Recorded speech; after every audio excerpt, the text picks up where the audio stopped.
Labą dieną visiems susirinkusiems į kasmetinę mokslinę praktinę konferenciją į sveiką gyvenseną ir skaidrią būtį Vydūno keliu. Kaip supratote, konferencija yra skirta Vydūno vardo paminėjimui ir organizuojama kasmet šią dieną neatsitiktinai, nes jinai skirta Vydūno gimimo metinėms. Ir šiemet jau yra 156-osios Vydūno gimimo metinės. Skaičius didelis, bet tai rodo, kad Vydūno idėjos apie sveikatą, apie sveiką gyvenseną nesensta. Ir mes tuo labai džiaugiamės. Ir manome, kad universitetas yra geriausia vieta šitom idėjom nuolat populiarinti jas, padėti suprasti ne tik visuomeniai, bet ir mums kaip mokslininkam, nes Vydūno išmintis yra tokia gili, kad patikėkite, ir mokslininkai turi ką veikti, kad ją suprastų. Ir kasmet diskutuodami suprantame, kad dar kažką naujo atradome, dar kažką naujo supratome, dar kažką naujo sužinome ne tik šiandienai, bet ir ateičiai. Dėkojame visiems susirinkusiems ir labai noriu pasidžiaugti, kad ši konferencija yra tradicinė, skaičiuojanti jau 3 dešimtmetį. Labai mažai tokių konferencijų būna su tokiu dideliu stažu. Tai rodo, kad idėjos yra ne tik svarbios, bet ir tvarios, kas šiandieniniai visuomeniai taip pat yra svarbu. Bet dar vienas aspektas, dėl ko ši konferencija yra šiemet labai ypatinga, nes sulaukėme labai garbingo svečio mūsų pirmosios ponios gerbiamos Dianos Nausėdienės. Tai labai ačiū. Labai ačiū gerbiama ponia Diana Nausėdienė, kad savo atvykimu pagerbėte mūsų universitetą ir šios Vydūno minties puoselėtojus. Labai dėkojame jums. Na, o sveikinimo žodį pradžioje, įžangoje norėčiau paprašyti tarti gerbiamą Klaipėdos universiteto rektorių, profesorių Artūrą Razbadauską, nes rektorius buvo vienas iš tų žmonių, kurie daugiau nei prieš 20 metų labai daug prisidėjo prie to, kad šita konferencija pradėtų savo kelią ir labai daug prisidėjo prie to, kad šita konferencija ne tik pradėtų kelią, bet ji tęstų kelią daugiau nei 20 metų. Tai prašom, rektorių.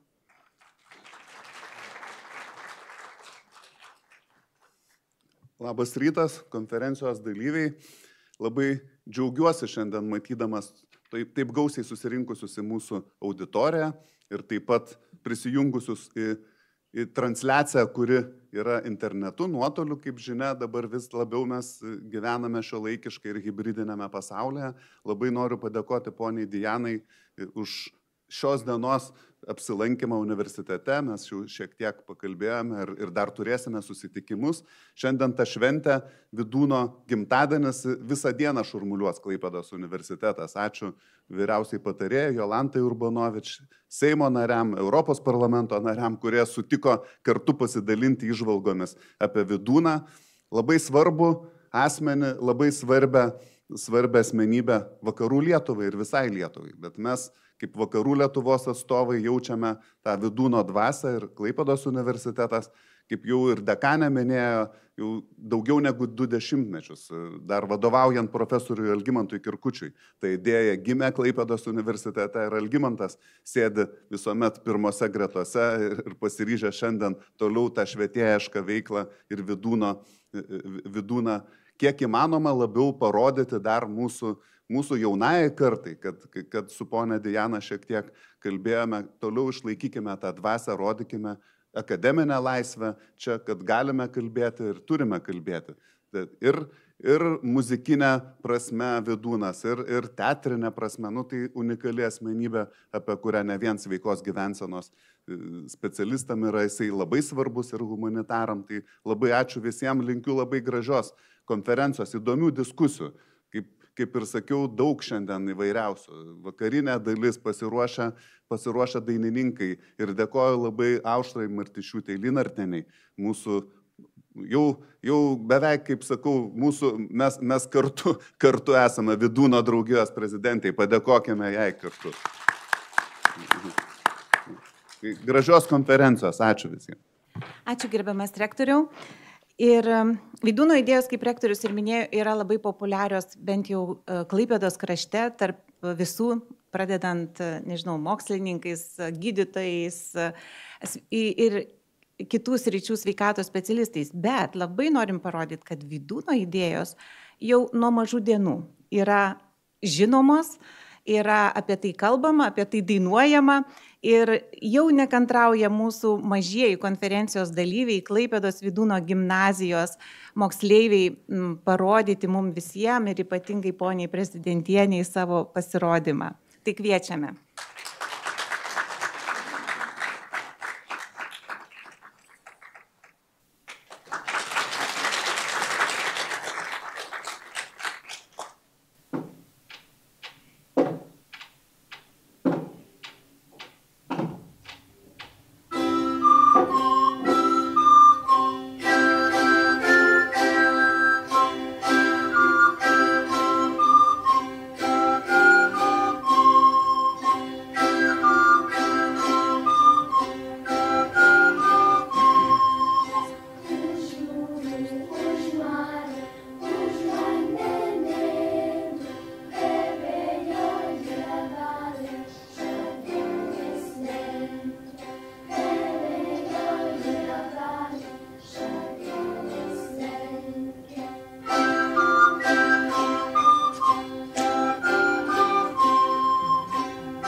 Dėkojame Klaipėdos Vydūno gimnazijos moksleiviam ir jų mokytojam. Tikrai labai smagu buvo girdėti tokį gražų pasirodymą. Na ir Vydūno idėjos, kaip jau minėjau, mes tengiamės, kad jos būtų girdėtos kuo plačiau, nuo pačių mažiausių iki pačių didžiausių, bet aišku, labai norim, kad jos būtų išgirstos kuo aukščiau. Ir tikimės, kad tokių garbingų svečių kaip ponia Diana Nausėdienė, jūsų dėka, kur šiandieną esat pas mus, kad tos idėjos nukeliaus kuo aukščiau, kuo toliau. Ir labai prašome gerbiamą ponę Dianą Nausėdienę tarti sveikinimo žodį. Ačiū.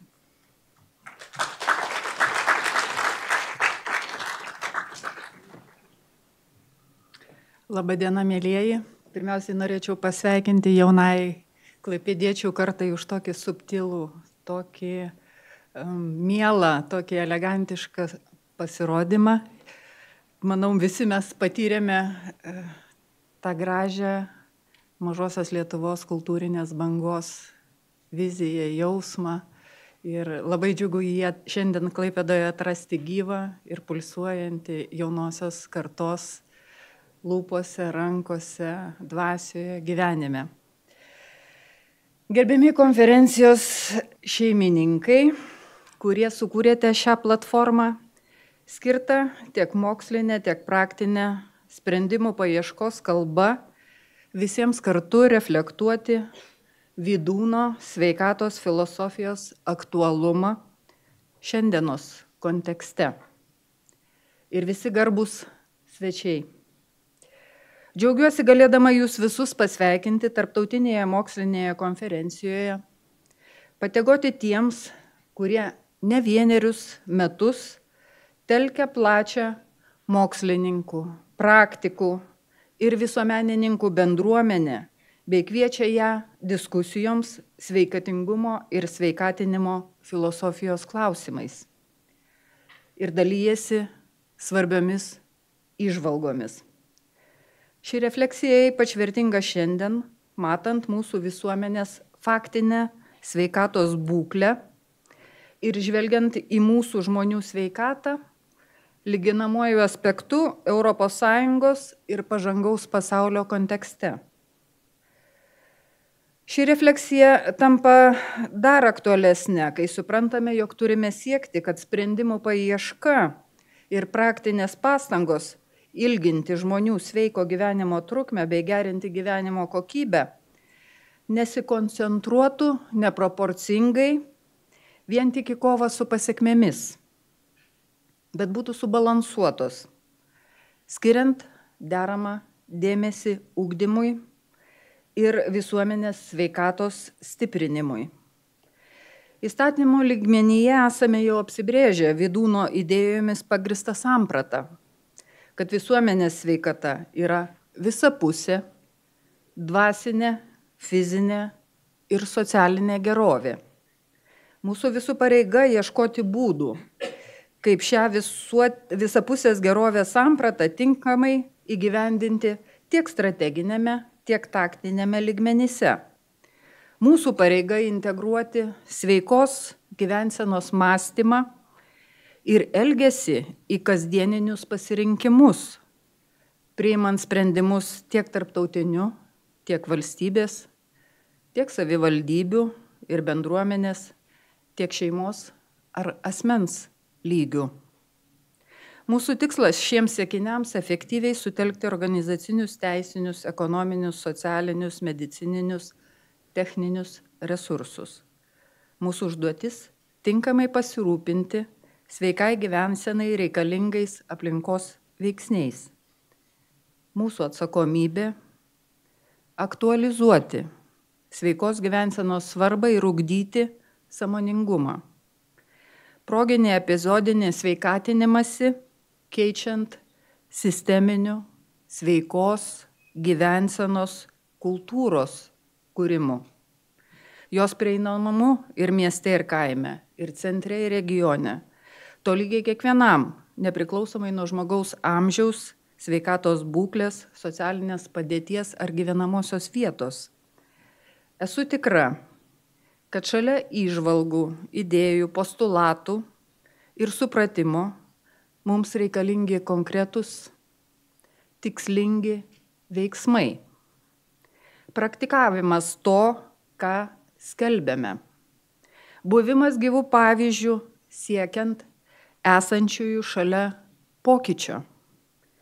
Įgyvendindamas Lietuvos gerovės viziją ir siekdamas puoselėti visuomenės judumo įpročius, Lietuvos Respublikos prezidentas Gitanas Nausėda nuo 2021 metų kasmet kviečia žmonės visoje Lietuvoje jungtis į nacionalinį judumo iššūkį. Praėjusiais metais prie šios iniciatyvos prisijungė rekordiškai daug, per 111 000 dalyvių. Dalyvavo visi Lietuvos miestai, miesteliai, aukštosios mokyklos, taip pat 90% mokyklų, 1300 įmonių ir apie 1000 bendruomenių bei pasaulio lietuvių bendruomenių. Nacionalinio judumo iššūkio dalyviai kartu žengia 40 milijardų žingsnių ir net 780 kartų apėjo aplink Žemę. Fizinis aktyvumas jungia skirtingų kartų, požiūrių ir poreikių žmonės, kuriems kuo svarbu kuo ilgiau išlaikyti sveikatą, gerai jaustis ir džiaugtis gyvenimu. Fizinio raštingumo ugdymas nuo mažų dienų yra raktas į daugelio būsimų sveikatos ir socialinių problemų prevenciją ir jau esamų iššūkių sprendimus. Pasaulio sveikatos organizacija skirtingose tarptautinėse konferencijose, kuriuose man teko atsakomybė aktyviai dalyvauti, nuolat atkreipia dėmesį į tai, kad nutukimas įgauna pandemijos pobūdį visame pasaulyje. Kartu su kitų valstybių pirmosiomis poniomis ir ponais tarptautinėme lygmenyje diskutuojame vaikų fizinės ir psichinės, emocinės sveikatos klausimais.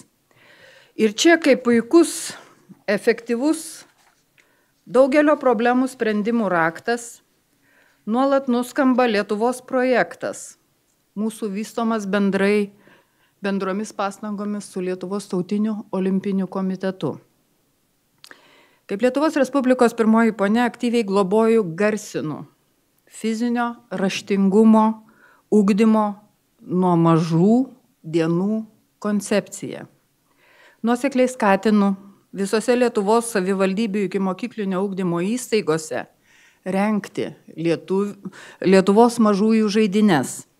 Būtų puiku, jeigu jos virstų sisteminiu, nacionaliniu, mūsų mažųjų olimpinių judėjimų.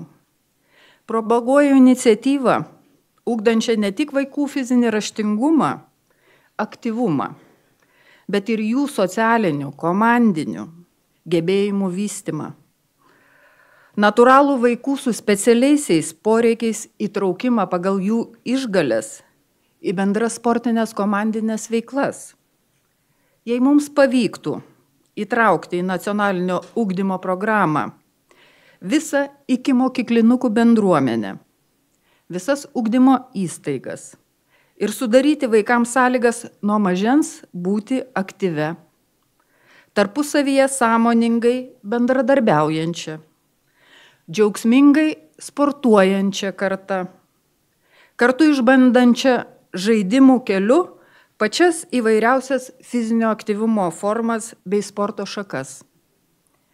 Tuomet mums pavyktų pasiekti, kad užaugtų nuo mažens natūraliai įtrauki į sisteminį sveikatinimąsi visuomenės dalis. Mažiau laiko praleidžianti prie technologinių įtaisų ir tuo pačiu mažiau nuo jų priklausoma karta, kuri per gyvenimą eitų su motyvacija judėti bei gyventi sveikai, su svarbiomis ankstyvosiomis nuostatomis ir dar iki mokyklos etapo suformuotais, jau įgytais sveikos gyvensenos įgūdžiais. Kasmet prezidentūroje tariu ačiū kūno kultūros mokytojams, Lietuvos sportininkams ir olimpiečiams, dėkodama už jų indėlį į jaunosios kartos sveikatinimą, pabrėždama jų visų, o ypač mokytojų, pedagogų veiklos svarbą mūsų jaunimo pasirinkimams. Fizinis aktyvumas nemažiau svarbus ir mūsų vyresniesiems. Bendradarbiaudami su trečiojo amžiaus universitetais ir dirbdami regionuose su senjorais, tuo nekartą įsitikinome. Sveikam senėjimui turi būti skiriamas didesnis valstybės ir savivaldybių dėmesys. Suprantame sveikos mitybos reikšmę visuomenės sveikatai. Globodama nešnešiotukų bendruomenę, skirdama dėmesį natūralaus žindymo svarbai, siekiu visapusiškos pagalbos patiems mažiausiams ir jų šeimoms. Prezidento pastangomis įteisintos trumposios maisto grandinės.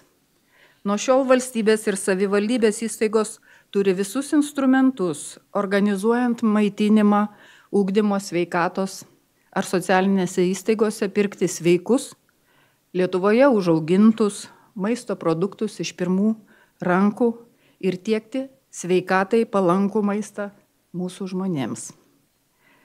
Prezidento dienotvarkei didelis dėmesys skiriamas jaunimo žalingų įpročių problemai.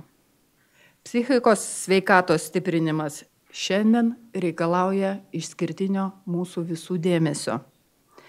Karas Ukrainoje šį poreikį dar labiau aktualizuoja.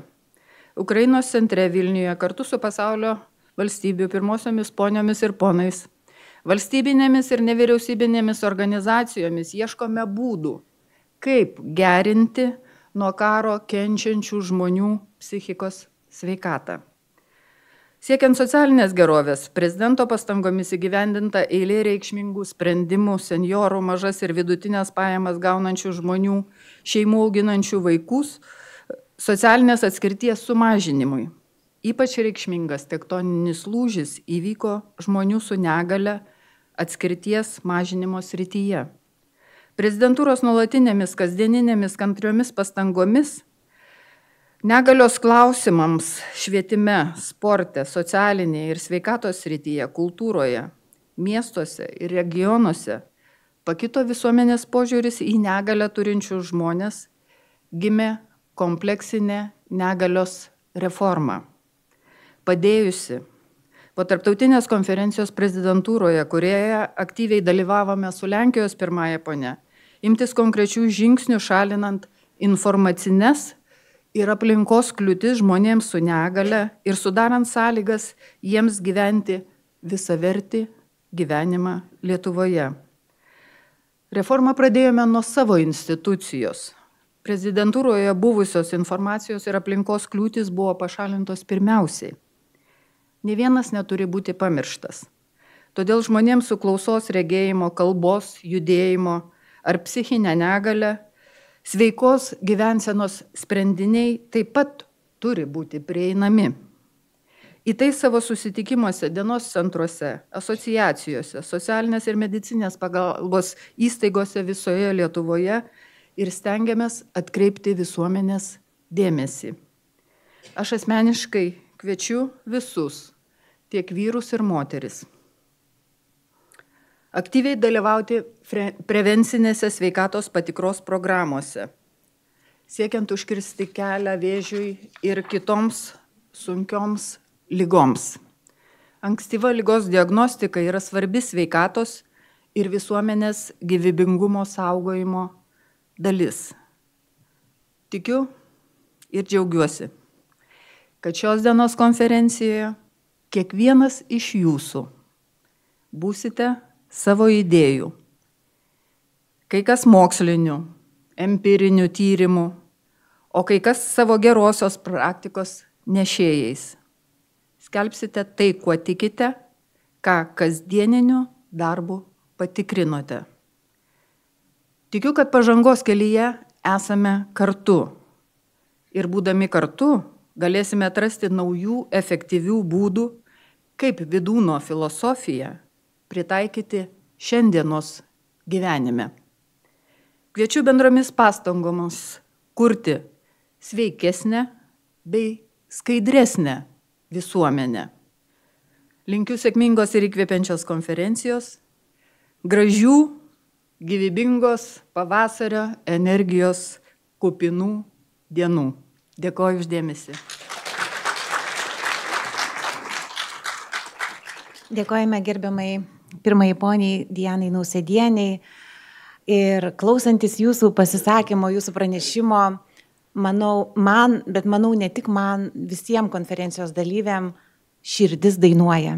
Širdis dainuoja, kad gerbiamo Lietuvos Respublikos prezidento Gitano Nausėdos ir jūsų kaip pirmosios ponios darbotvarkėje tiek daug vietos sveikatos klausimam, tiek daug vietos tai, ką mes šiandien vadiname Vydūno filosofija. Ir tiek daug vietos visiems, nuo darželinukų, kaip jūs paminėjote, iki garbingo amžiaus žmonių, vietos ir žmogui, kuris dar neserga ir nori išlikti sveikas, ir žmogui, kuris jau turi negalią ir jam reikia didelės pagalbos. Nuoširdžiai dėkojame ir džiaugiamės tą didelę sveikatos klausimo dienotvarkę jūsų ir gerbiamo prezidento darbotvarkėje. Ačiū Jums dar kartą. Dar kartą padėkokim visi. Ir džiaugiamės, kad šiandieną su mumis taip pat yra ir didžiosios politikos žmonių, kartu yra ir gerbiamas europarlamentaras Mašylis, bet jis skaitys vėliau pranešimą mūsų konferencijoje. Taip pat yra ir vidunistikos ypatingai aktyvus puoselėtojas, vienas pirmųjų, sakyčiau, puoselėtojų Lietuvoje, tai Seimo narys gerbiamas Dainius Kepenis ir prašome sveikinimo žodį tarti ir jūsų. Ačiū, mėly Vydūno bičiuliai, kad susirinkome. Sveikinu gerbiamą Dianą, mūsų Lietuvos pirmąją ponę, rektorių. Ypatingai sveikinu kolegą Algimantą Kirkutį, kurio dėka šitą konferenciją startavo prieš 2 dešimtmečius jau. Jis, matau, kaip šiandien jo širdis džiaugiasi. Ta konferencija buvo užgesusi. Štai mes su gerbiamu Artūru Razbadausku prieš 4 metus sėdėjome prezidentūroje su kvietimu pakviesti Lietuvos prezidentą atvykti į konferenciją 20 metų į Vydūno pagerbimo konferenciją. Deja, po kelių dienų prasidėjo pandemija ir 4 metus mes laukėme, kad vėl grįžtumėm prie Vydūno, kas šiandien įvyko. Ačiū Dievui. Na ir tikiuosi, kad šį kartą mes nuo žodžių perėsim prie darbų. Aš labai dėkingas pirmai poniai, kuri tiek daug deda pastangų nuo vaikų iki senelių, kad jie visi gyventų sveikai ir rodytų savo pavyzdį. Bet, miela Diana, mūsų visų pastangų nepakanka. Šiandien, kaip niekad mes ligoti, mes 4,5 kartų viršėjame Europos lygų, širdies lygų vidurkį ir tas auga. Iš 3 jaunuolių 2 netinkami karo tarnybai šiandien yra. Aš daugiau skaičių nevardinsiu. Tai yra tikrai situacija labai tragiška. Reiškia, mes turime 10 kartų daugiau įdėti pastangų, negu dedame iki šiol, todėl kad jeigu tai, ką mes darome, vis tiek einam blogin. Štai Klaipėdoje kasmet po 1% auga eilės pas daktarus. O per 20 metų išaugo 20%. Klaipėdiečiai Lietuvos lyderiai apsilankymų pas daktarus. 9 kartus kiekvienas klaipėdiškis ateina per metus pas daktarą. Bet jeigu jūs ten nebuvote, tai kažkas ėjo 18 kartų, o gal ir dar daugiau. Taip kad čia galima vardinti, kiek norime tai, kas yra negerai, bet pakalbėkime, kas gali būti geriau ir ką mes visi kartu galim padaryti. Mes tikrai, paskaitę Vydūną, tikrai supratome, ką reikia daryti kasdien, kad daugiau nebesirgti. Ypatingai tom lygom, kurios yra mūsų rankose. Ypatingai širdies kraujagyslių lygos, vėžys, ten, sakysim, diabetas yra mūsų rankose. 70–80% mes atsakingi. Medikaigi šiandien atsakingi, tik tai 10%. Ir tą sako Pasaulinė sveikatos organizacija. Tai žiūrėkit, atsakomybės 10%, eilės auga, vis labiau sergame, o finansavimo gauna 99%. Tai, apie ką mes šiandien šnekame, mes iš savo biudžeto vartojame tik tai 1% nuo tos sumos, kurią skiriame gydymui. Tai, o kiek reikia? Tai aš jums garantuoju, duokime 3%.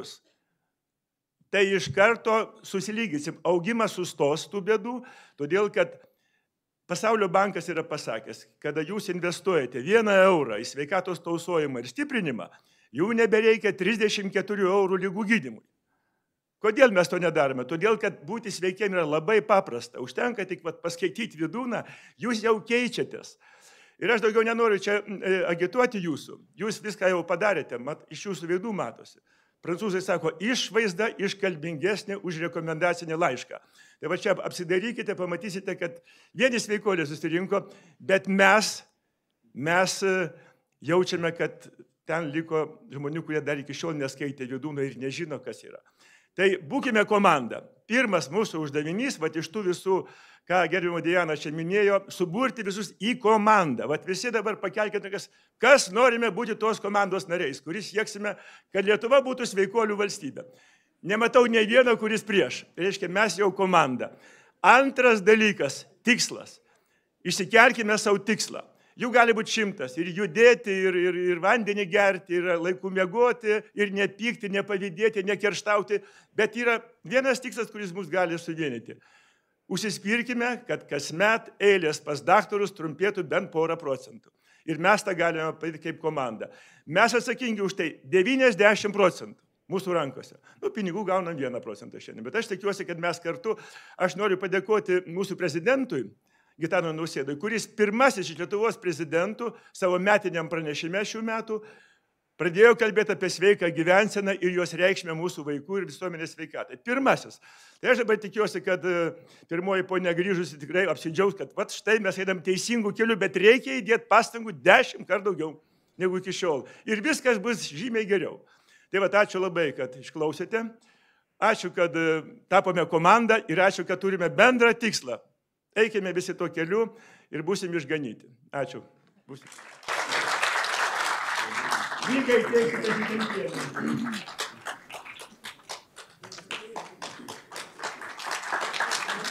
Dėkojame gerbiamam Dainiui Kepeniui. Ir kad jūsų žodžiai Dievui į ausį, kaip sako lietuvių liaudyje. Dar sveikinimo žodžiui norėčiau pakviesti ir medikų bendruomenės atstovą. Turime jų šiandien ir daugiau. Matau ir Klaipėdos Respublikinės ligoninės vadovą gerbiamą Darių Steponkų, bet negalime visų pakviesti tartą sveikinimo žodį, todėl norėtume pakviesti sveikinimo žodį tarti Klaipėdos universiteto ligoninės vadovą, bet jis yra išvykęs su sveikatos apsaugos ministro delegacija į Singapūrą ir kitas Azijos šalis pasisemti gerosios patirties. Todėl šiandieną paprašysime sveikinimo žodį tarti jo pavaduotoją valdymui ir ekonomikai, docentę daktarę Jūratę Grubliauskienę. Labadiena, gerbiama ponė Diana Nausėdienė, gerbiamas rektorių, gerbiami Seimo nariai, Europos parlamento atstovai ir visi susirinkę svečiai ir žinoma, mėly klaipėdiečiai. Tai pirmiausiai leiskit pradėti nuo to, kad tikrai gerbiamas generalinis direktorius, daktaras Audrius Šimaitis, dar vakar man priminė Jūratė, tik nepamiršk padėkoti, kad taip šauniai yra organizuojama konferencija ir nuo manęs perduoti linkėjimus. Tai tą nuoširdžiai darau ir apgailestauja gerbiamas generalinis direktorius, kad negali būti kartu. Bet aš šiandien noriu pasakyti, kad asmeniškai man ir turbūt visai klaipėdiečių bendruomeniai pavasaris yra, būtų pavasaris kitoks ir turbūt būtų ne pavasaris, jeigu Klaipėdoje nebūtų Vydūno konferencijos. Nes taip jau yra įprasta, kad Vydūno konferencija, pavasaris ir kartu atgimimas. O žinome, kad ir visai greitai praeis tik tais gera savaitė ir mes turėsim labai gražias šventas atgimimo dienas, ar ne, kuomet galėsim dar apie tai pakalbėti ir tuo pasidžiaugti ir pasimėgauti. Iš tiesų apie atgimimą ir kalbėjo Vydūnas. Jis kalbėjo apie atgimimą plačiąją prasme, apie atgimimą kūno, apie atgimimą sielos ir nuolat mums primindavo, kaip tai galima padaryti, kaip save pastiprinti, ar ne. Ir šiandien važiuodama į konferenciją galvoju, bet koks gražus sutapimas. Klaipėdos universiteto ligoninėje dabar taip pat yra atgimimo kelias. Atgimimo kartu ir kūrimo kelias ir tai reikia išgyventi ir žinote, kada gyveni tame atgimimo ir kūrimo kelyje, tai visai bendruomenė yra labai svarbi parama, palaikymas ir čia šitoje vietoje labai norisi padėkoti nuo Klaipėdos universiteto ligoninės bendruomenės, Klaipėdos universiteto bendruomenė ir pirmiausiai gerbiamam rektoriui, profesoriui Artūrui Razbadauskui, nes universiteto ligoninė labai jaučia tą bendrystę, palaikymą ir žinoma konkrečių tikslų turėjimą ir jų tikslingą siekimą. Tai yra be galo svarbu ir mes einame kartu ir universitetas tikrai mums nėra tik formalus dalininkas, tai yra mūsų draugai ir bendraminčiai, su kuriais mes pasieksim tikrai svarbių rezultatų. Na ir taip pat dar šiandien norisi Vydūno kontekste, kalbant apie, reiškia, kūną ir sielą, norisi pasakyti, kad kiekviena įstaiga ir Klaipėdos universiteto ligoninė kūrimo procese taip pat nepamiršta, kad pirmiausiai vertybė yra žmonės, kurie yra toje įstaigoje ir jie kuria ir siekia rezultato. Todėl, atgyjimo laikotarpį, kūrimo laikotarpį, įvairiai mes dabar vadinam šitą Klaipėdos universiteto ligoninės laikotarpį, mes nepamirštam, kad reikia pirmiausiai pasirūpinti darbuotojais. Tai yra galvoti apie tai, kaip jie jaučiasi, kokia jų psichinė sveikata, o apie tai reikia ne tik galvoti, bet ir parodyti dėmesį, kalbėtis, rūpintis. Tai stengiamės atliepti ir tai yra dar viena, sakykime, mūsų šito kelio dalis. Tai apie visą tai kalbėjo Vydūnas ir šiandien galvoju, turbūt gerbiamas Kepenis, gerbiamas profesorius Kirkutis nuolat pagalvojat apie tai, kad Vydūno žodžiai ir žodžių pradžia buvo kada, o visa tai yra visiškai taip pat aktualu ir šiandien, ar ne? Atrodo, per tą laikotarpį, niekas ypatingai nepasikeitė, tai gal mes įvilkome į kažkokį, kitokį ypatingą mokslinį kontekstą. Tai labai džiugu yra, kad Vydūno žodžiai, Vydūno pradinės mintis gali turėti tą mokslinį kūną, mokslinį pagrindimą ir tam yra skirtos tokios konferencijos. Ir aš tikrai dar kartą nuo Klaipėdos universiteto ligoninės bendruomenės noriu palinkėti, gražios, prasmingos, turiningos konferencijos, pasisemti kažką ir parsinešti savo namo prieš atgimimo šventes. Tai gražios dienos.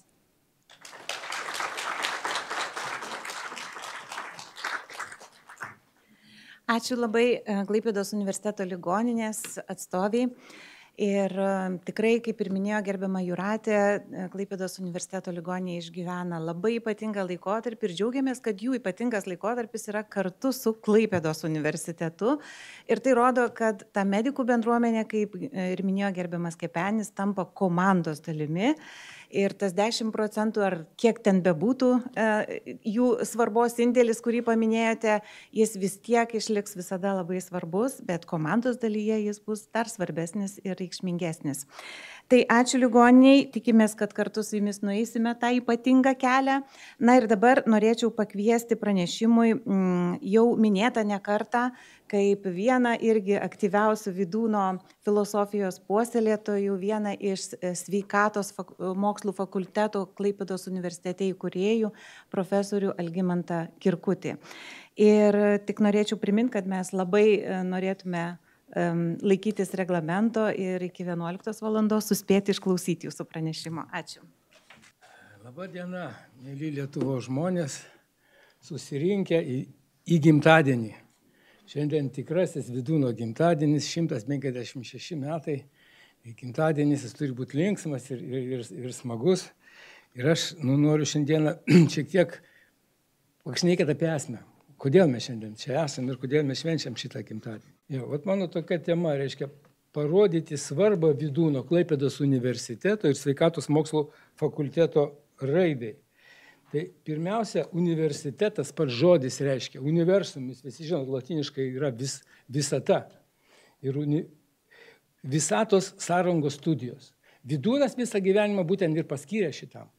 Visatos sąrangos studijom. Jisai kalbėjo apie visą tą pasaulį, po saulę, gyvą, tą sveikatą. Sveikata tai yra veikla, apie veiklą, tikėjimą ir ėjimą. Bet pats svarbiausias tikriausiai Vydūno dėmesys buvo skiriamas homo sapiens, sąmoniai.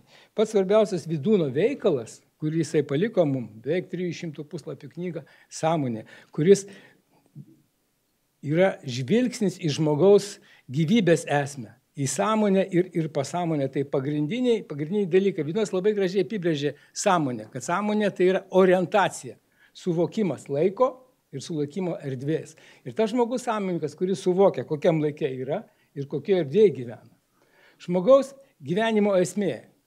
Kas tai yra? Homo sapiens tai yra tik lašelis, elementas visatos kūrinyje, kuris turi savo energiją, sąmonės energiją tam, kad suvoktų. Tarp gėrio ir blogio jėgos, kaip žmogus veikia tarp in ir yang. Ir Vydūnas labai aiškiai parodė, kad visi elementai, viskas pas mus visatoje yra sutverta taip, kad yra ir juoda, ir balta, ir gėris, ir blogis, ir viršus, ir apačia, ir pliusas, ir minusas. Ir tik tai, kada tos jėgos yra pusiausvyroje, tada atsiranda energija, kuri gimdo sąmonę ir vystosi žmogus. Vydūnas buvo dualistinio pasaulio sampratos filosofas. Jis skaitė, kad visas pasaulis ir iš tikrųjų iš dualizmo viskas ir susideda. Čia matote raidą nuo in ir yang, nuo senovės Indijos, nuo žydiško ženklo, kur yra du trikampiai, kuris rodo, kad dvasinis ir materialus pasaulis, krikščionybė ir Vydūno kiaušinis. Vydūnas labai gražiai parodė tą dualistinę pasaulio struktūrą. Apatinė sfera tai yra materialusis pasaulis, bet yra ir dvasinis pasaulis, tai viršutinė sfera. Ir jų susijungime ir atsiranda ir gimsta žmogus. Žmogus sąveikauja tarp vidaus ir išorės. Dvi priešingos jėgos. Ir jeigu ta sąveika yra teisinga, tai mes turime gyvybinę energiją. Bet jeigu mes matome, kad sąveika tarp išorės ir vidaus, tarp gamtos ir žmogaus esmės trinka, tada mes matome, kad atsiranda iškreitos reakcijos ir mažėja energija, mažėja sąmoningumo svarba. Tai ir jeigu energijos vis mažiau ir mažiau, atsiranda ydingas gyvenimo būdas, tai ir yra priežastis, dėl ko atsiranda ligos, atsiranda kataklizmai ir ankstyvas žmogaus išėjimas. Sąmonė tai yra būtent ta pusiausvyra tarp in ir yang, tarp gėrio ir blogio, tarp šviesos ir tamsos. Be tamsos nebūtų šviesos, be šviesos nebūtų tamsos. Ir Vydūnas visą laiką apie tai mums ir sako. Sąmonė įgalina žmogų prisiminti praeitį, susivokti dabartyje ir numatyti ateitį. Ta žmogus, kuris nesupranta praeities, jis negali valdyti dabarties. Ir jis neturi ateities. Ir tas labai gražiai pasako. Ir užtat Vydūnas laikomas vienu iš visų laikų didžiausių humanizmo atstovų. Humanizmo, kuris studijavo žmogų. Vydūnas susirašinėjo su Jungu, su Kantu, su didžiaisiais fiziologais. Dabar jeigu kalbėt apie Vydūno svarbą, reiškia universitetui, tai Vydūnas iš esmės paliko savo visas žinias, taip vadinamam didžiajam žmogui. Visuomenė mūsų vadinamas didysis žmogus, nes visuomenė kaip ir paprastas žmogus eina tais pačiais principais. O mažasis žmogus tai yra asmenybė žmogaus. Iš esmės tai ląstelė, viena iš valstybės žmogaus ląstelė, bet ir ta ląstelė yra sudaryta iš kitų elementų, iš tikrų biologinių ląstelių. Ir tie principai ir vienu ir kitu atveju yra panašus. Tik tai tiek, kad sveikatos mokslo fakultetas, jisai sufokusuotas daugiau į žmogų, o visas universitetas į universalią situaciją. Dabar keletą žodžių noriu pasakyti, kodėl būtent Vydūnas šitam universitetui ir kodėl jisai buvo ypatingai svarbus fakultetui. Jeigu kalbėti apie fakultetą mūsų, kuris šiais metais turėtų švęsti 25-metį, nes fakultetas pirmosius studentus priėmė 29 metais ir tai gana svarbi data. Tai kaip ir kiekvienas pastatas, taip ir šitas fakultetas turėjo keturis etapus. Pirmas tai yra pamatinė struktūra, esmė fakulteto, rėmai, kokia struktūra, stogas ir langai. Tai jeigu šnekėt apie pamatus, tai fakulteto pradžia ir idėja prasidėjo 96 metais. Kada Jūrininkų ligoninėje pradėjome organizuoti kardiologinę pagalbą ir pamatėm, kad kardiologinė pagalba tretinio lygio gali atsirasti tik tai universiteto klinikose, tada iškilo reikšmė Klaipėdos universitete, kuris tik buvo susiformavęs iš kitų universitetų filialų, įkurti ir medicinos fakultetą. Bet kada šitą idėją, kurią palaikė tuometinis rektorius profesorius Vaitekūnas, mes pradėjom galvoti, pamatėm, kad medicinos fakultetą padaryti praktiškai neįmanoma, nes reikalinga labai daug įvairiausių fiziologinių, citologinių, anatominių laboratorijų ir taip, ko universitete nebuvo. Tai tada iškilo idėja pabandyti kalbėti apie sveikatos mokslo fakultetą. Ir pirmoji konferencija 98 metais įvyko čia Klaipėdoje, surinkom specialistus, kad pasidalinti apie tą sveikatos koncepciją ir suorganizavom. Tada Vydūno draugija labai daug prisidėjo, tokia Rima Pilienskaitė, amžinatilsį Vacys Bogdanavičius, ilgametis Vydūno draugijos pirmininkas. Jie leido suvokti mums, kad sveikatos apsaugoje yra dvi jėgos veikiančios. Ir blogoji, ir geroji. Liga ir sveikata. Tai sveikatą galima saugoti ne vien tik su lygom kovojant, bet galima sveikatą saugoti ją stiprinant ir tausojant. Ir šita dalis, ko gero, yra pati svarbiausia. Vydūnas savo gyvenimu įrodė, kad taip gali būti. Vydūnas sirgo tuberkuliozę arba džiova. Prieš 100 metų tai buvo tokia pati diagnozė, kaip dabar vėžys. Aiškiai, kam pasakydavo, kad džiova, tas žmogus praktiškai yra pasmerktas. Ir Vydūnas taip pat nuo 16 metų. Vydūnas buvo nuvežtas net į Šveicariją pas pačius geriausius tuo metu ftiziastus ir jam pasakė diagnozę, kad tas vaikas mirs, nieko iš jo nebus. Ir kada Vydūnas pradėjo studijuoti rytų medicinos, ajurvedos mokslus ir visą kitą ir suprato, kad keliant organizmo atsparumą galima taip į tą vidinį žmogaus sveikatos būklę sustiprinti, kad jis įveikia visų kėlėjus. Ir Vydūnas praktiškai naudojo visus sveikos gyvensenos principus. Žiūrėjo labai maistą, aktyvų gyvenimo būdą, judėjimą, psichoemocinės pusiausvės, išmoko ir grojo arfą. Kodėl vaikai grojo su kanklėm? Todėl, kad Vydūnas grojo su arfa ir jisai, nes šitie garsai leidžia subalansuoti psichiką. Ir Vydūnas pasveiko. Pasveiko nuo tuberkuliozės, kada visi mirė. Ir nugyveno 85 metus ir būtų dar ilgiau gyvenęs. Jeigu ten nebūtų tokių tam tikrų nuotykių, tada ir reikia. Ir visa tai, reiškia, sudarė mums, leido suvokti, kad sveikata yra žymiai svarbiau negu liga. Ir kaip tik tuo metu, Sveikatos apsaugos ministerijoje buvo sveikatos apsaugos reformų biuras įkurtas ir aktyviai dirbo jame profesorius Edvardas Varnauskas. Tai pirmasis lietuvių kilmės švedų profesorius, kuris būdamas emeritas padėjo organizuoti sveikatos apsaugą Lietuvoje. Ir bendraujant su juo, jis pasiūlė mums, sako, jūs nedarykit medicinos, darykit, kaip ir dabar Švedijoje visai pasaulyje yra formuojami sveikatos mokslai, sveikatų fakultetas. Ir mes tada formavom šitą fakultetą ir mums labai daug padėjo Linčiopingo sveikatos mokslo fakulteto dekanas profesorius Nilsas Areskugas. Ir taip, 99 metais atsirado pirmoji programa visuomenės sveikatos. Ta programą padėjo parašyti Lietuvos sveikatos mokslo universiteto profesorius Grabauskas, visuomenės sveikatos fakulteto dekanas. Tarp kitko, dabar, reiškia, Kauno sveikatos mokslo universiteto visuomenės sveikatos fakulteto dekanas yra Mindaugas Tankūnas, yra mūsų Klaipėdos universiteto visuomenės programos absolventas studentas.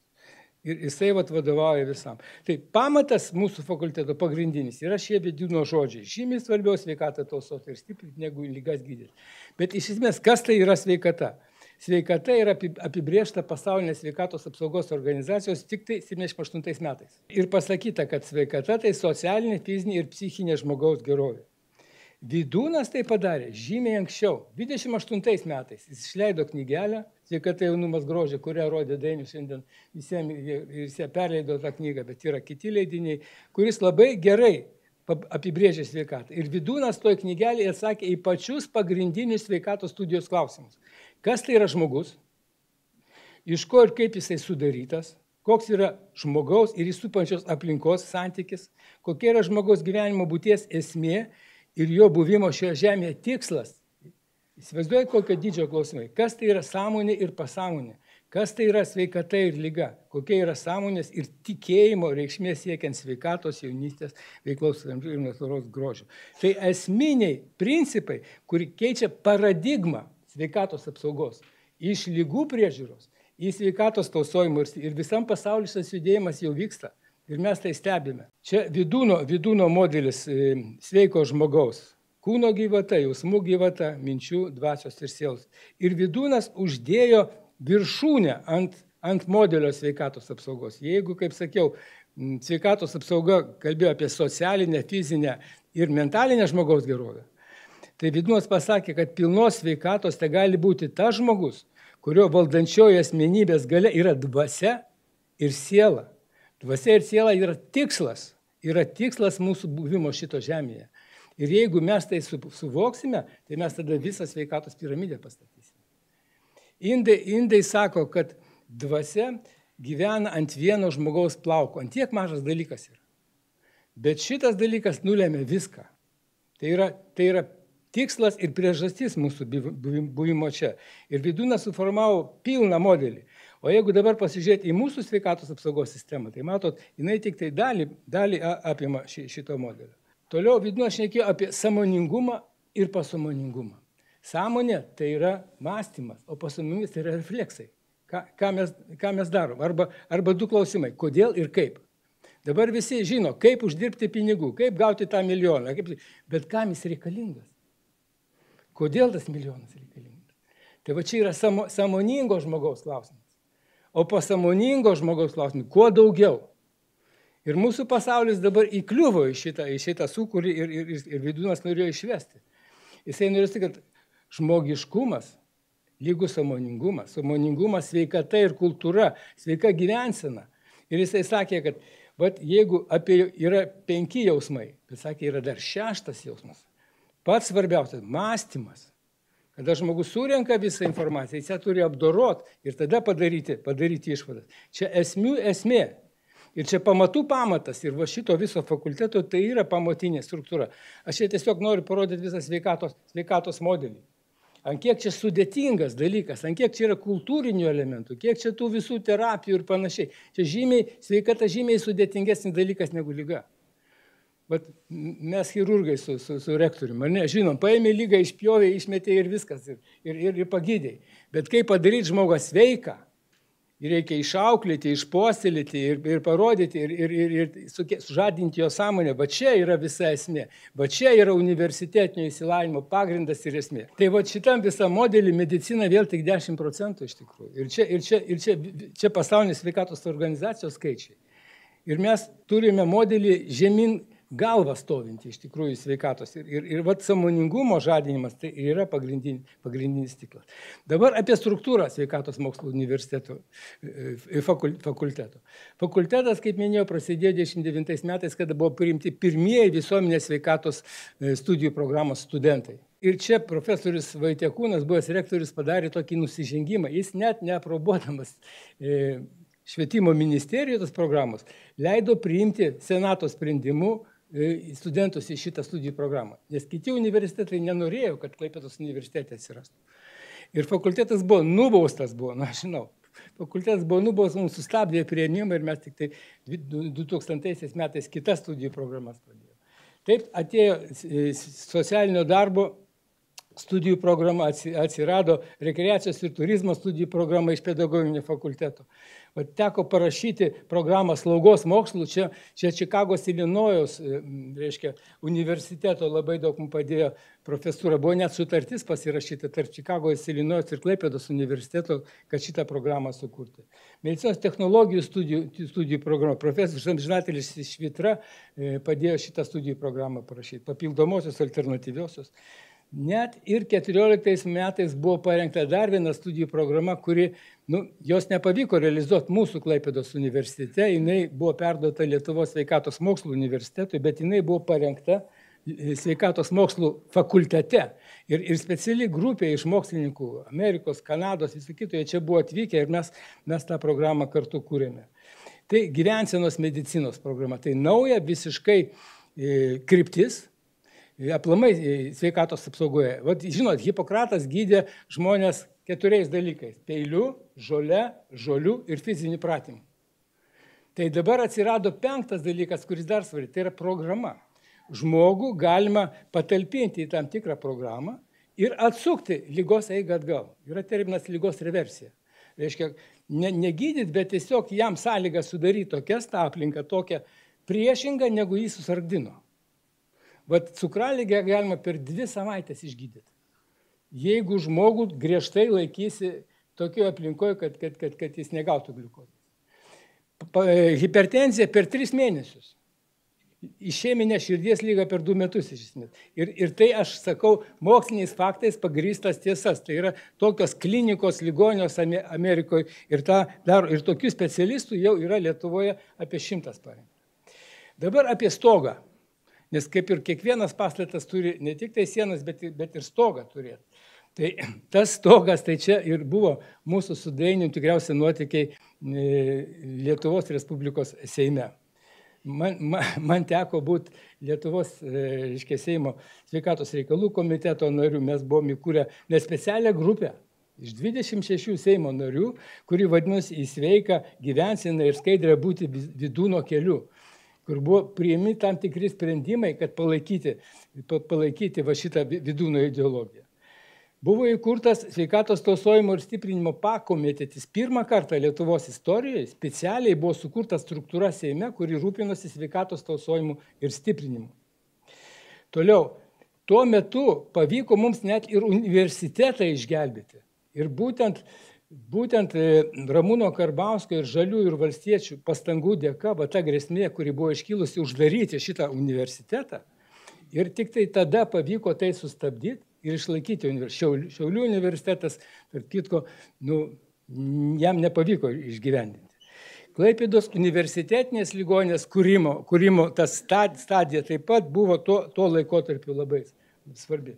Negaliu nepasakyti tokio pačio svarbiausio dokumento, tai yra Jungtinių tautų vystymosi tikslų įgyvendinimas Lietuvoje ir Seimo ratifikuotas Jungtinių tautų sprendimas užtikrinti gyventojų sveiką gyvenseną ir visų amžiaus grupių gerovę. Iš tikrųjų, tai yra įstatymas, pagal kurį sveikatos apsaugos sistema turėtų vystytis. Langai, reiškia, fakultetas, jis turi turėti langus, jisai turi kontaktuoti su kitais. Tai Vydūno idėjos jos yra labai svarbios ir jos realizuojasi per kultūrinius renginius ir panašiai. Tarp kitko, jeigu Vydūno idėjas paskleidė kur nors užsienyje, tai visi labai susidomi.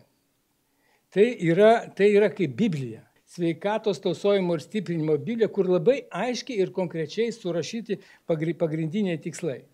Vydūnas tautai ir valstybė. Jau 19 kartų vyksta tokie renginiai ir šiandieną bus 19 po pietinių metų, kur mes kalbame apie Vydūną. Lietuvos medicinos bibliotekoje buvo speciali paroda, kur buvo pristatyti leidiniai, kurie per 25 metus Klaipėdos universitete.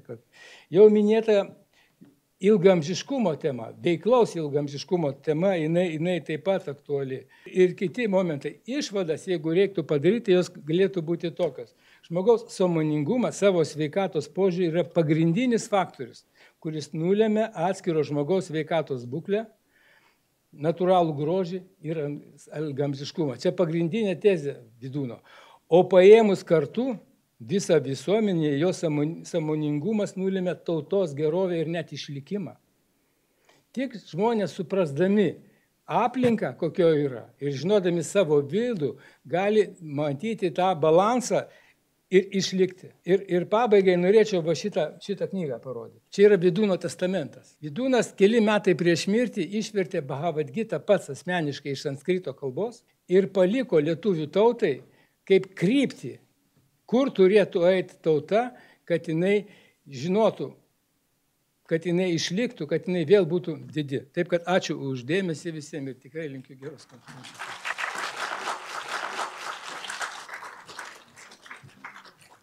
Ačiū gerbiamam profesoriui iš įdomų labai pranešimą ir tikrai suprantam, kad sveikatos klausimam neužtenka nei 10, nei 20 minučių, nei valandos. Mes labai dėkingi, kad ponia Diana Nausėdienė skiria savo šiandieninėje dienotvarkėje tiek daug laiko apsilankyti Vydūno konferencijoje ir pagerbti jos dalyvius ir mūsų visus kartu. Bet dabar gerbiamos Lietuvos Respublikos pirmosios ponios Dianos Nausėdienės darbotvarkėje yra numatytas vizitas pas Klaipėdos universitete, Senato posėdžių salėje, kartu su rektoriumi, kartu su Klaipėdos universiteto savanoriais, kurie savanoriauja Klaipėdos Marijos Taikos Karalienės bažnyčios Caritas organizacijoje ir kitais akademinės bendruomenės atstovais. Tai linkime visiems gražios konferencijos ir ačiū gerbiamai Dianai Nausėdieniai apsilankiusioje.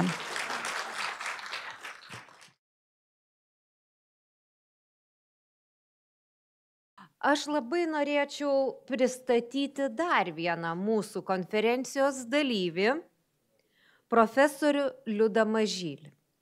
Profesorius Liudas Mažylis yra ES parlamento narys, bet jis yra aplinkos visuomenės sveikatos ir maisto saugos komiteto bei specialiojo kovos su vėžiu komiteto narys.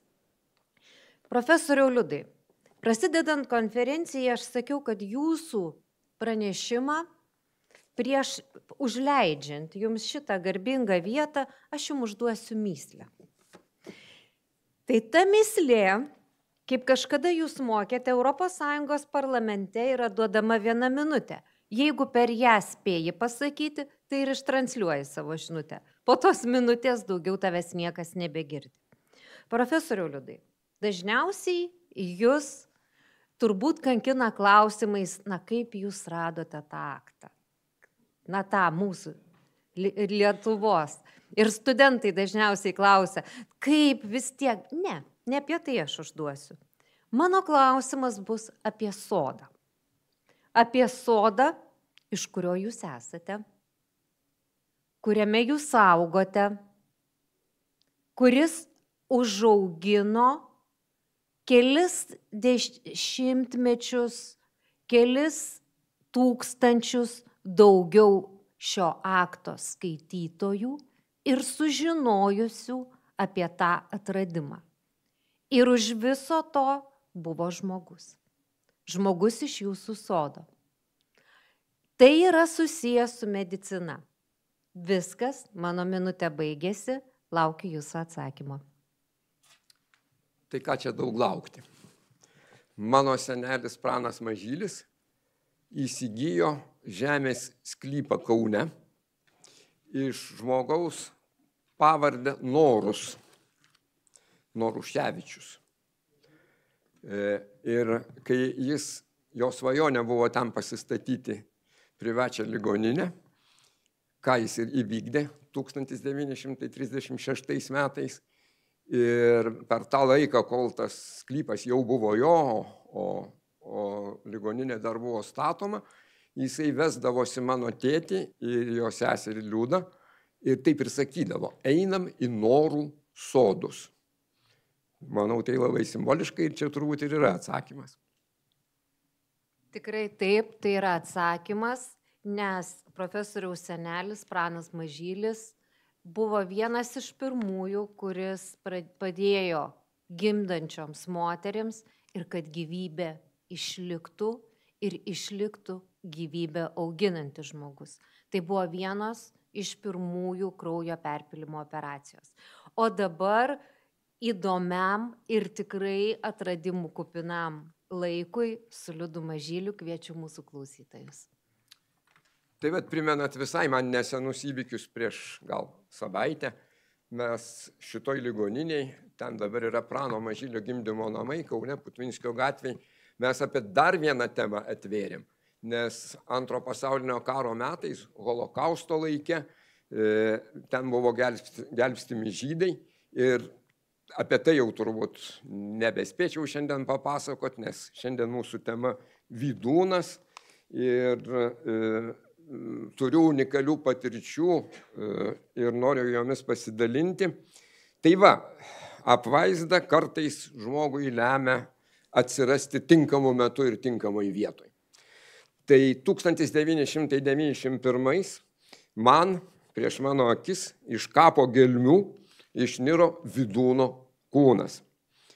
2017 iš archyvo gelmių man išnešė mūsų valstybės laisvės aktą.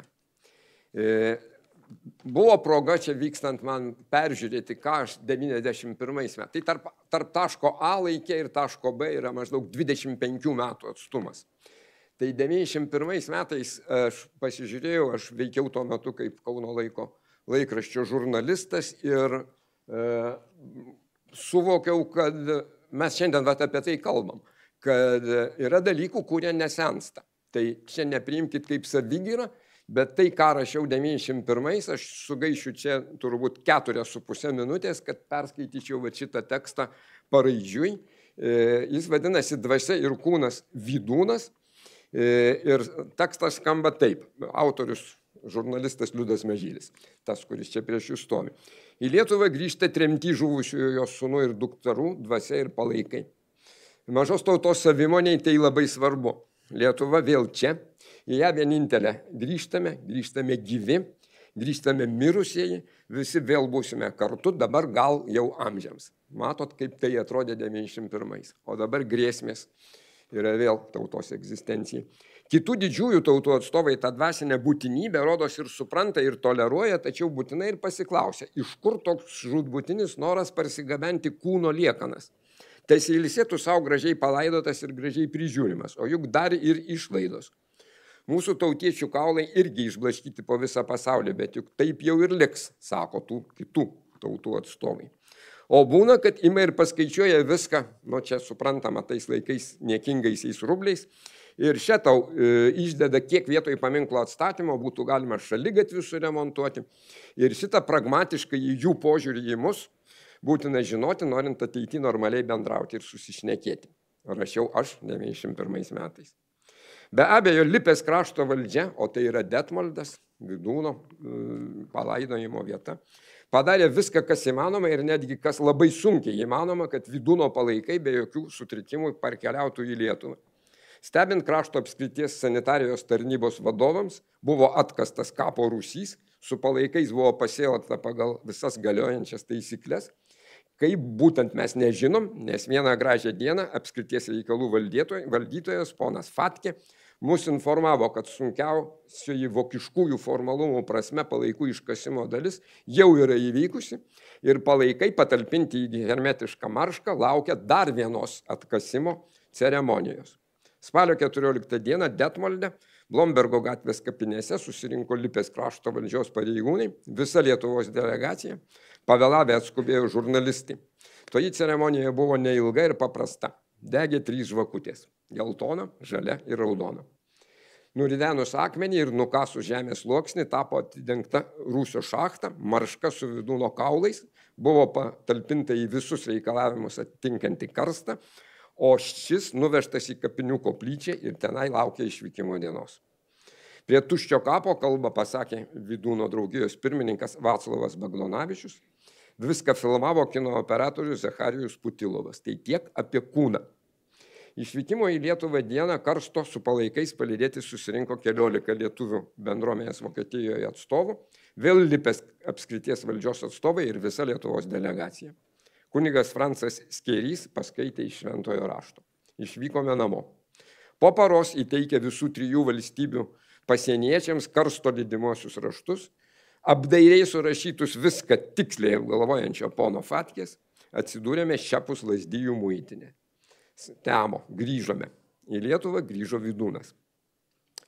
Na, ką čia toliau jau mano impresijos. Nuo Lazdijų pasigavo mus naktis ir lietus Lietuvoje ir tai jau rodėsi lyg simboliška, kažkodėl asocijavosi su ta daina karštomis atmintinomis rugpjūčio dienomis. Tai čia ką tik įvykęs Lietuvos pripažinimas tarptautinis. Tilstančiame eteryje, kai lietus Lietuvoje taip ir neatėjo. Atėjo tik spalį. Grįžome. Tauraus susikaupimo vakarą su liepsnojančiais deglais ir Vytauto karstu prie Laisvės paminklo dar ir dar kartą sutelkė apmąstymams apie amžinuosius ir apie kūniškosius netvarius dalykus. Dar kartą apie grįžimą į normalų europietišką būvį, dar kartą paliudijo. Kiekviena tauta, kiekviena valstybė, kiekviena karta ir netgi kiekvienas žmogus į tą būvį žengia ir būna jame savaip, tik vienaip. Tai toks yra tekstas apie 91 metų spalio įvykius Detmolde. Čia tas momentas, kai nuridenamas akmuo ir kai darbininkai jau dezinfekuotus Vydūno kaulus įridena į vežimėlį. O toliau dar galbūt porą epizodų aš norėčiau čia pateikti, nes man čia dosniai buvo atseikėta 20 minučių. Na, vat galėčiau pasakyti, kad visai neseniai, aną sekmadienį Kaune, man atiteko 1917 metų Vokietijos kaizerinės 10-osios armijos laikraščio, čia labai netolima nuo vasario 16-osios, to įstosiančios knyga ir daugelio straipsnių autorius yra arba, kaip jūs matote, von Wilhelm Storosta toksai, arba V.H. Vydūnas, kas be abejo yra tas pats asmuo ir kadangi straipsnių daug jisai teikė šitam leidiniui, tai buvo dvejopai užkoduotas, vienur kaip Storosta, kitur kaip Vydūnas. Va, na, tai dabar čia prasideda rizikingos tokios citatos, nes, žiūrėkim, kaip čia kas sureaguos. Jis pristato lietuvių tautą ir įžanga yra tokia, kaip ir kiekviena arijų tauta. Nežinau, ar tai čia tinkamai į kontekstą nuskamba. Tai va, tai čia yra Vydūno vokiečių kalba, kurti tekstai. Čia dar yra tik tai 1916, 17, 18 metai ir tai, kaip jau sakiau, yra kaizerinės Vokietijos čia okupacijos laikai. Va, toliau apie savo kaip kolekcininko sėkmę ir čia jau bus šiek tiek apie judumą ir bus jau šiek tiek į temą. Tai čia yra tokia knygelė, ji yra atsiradus mano žinioje, tai yra Panemunės pašto knygelė, kurios savininkas, matot, yra kas, ten yra jo autografas. Ir čia yra 1932 metai, kuomet Vydūnas gyveno Tilžėje. Ir iš šito unikalaus istorinio dokumento galima pamatyti, kad jisai iš Tilžės į Panemunės paštą atsiimti jam adresuotų siuntų per 8 mėnesius, nuo sausio iki rugpjūčio, ėjo bent jau 71 kartą. Per tą laiką atsiėmė 1258 įvairias pašto siuntas, dar 47 registruotas ir vieną atviruką. Panemunės pašte kiekvieną kartą buvo į knygelę uždedamas 6 tipo antspaudas, na, o tam pirmam lape dar mes matėm tokį masyvų antspaudą su vyčiu. Tai gal čia ir yra, va čia tas tiltas, taip kaip jis atrodė Pirmo pasaulinio karo metais. O dar, kadangi čia jau vieną kartą buvo ta knygelė rodyta Sąmonė, tai dar noriu ir iš tos knygelės aš šį bei tą pacituoti. Ir labai nedaug, po vieną sakinį, gal tik tai.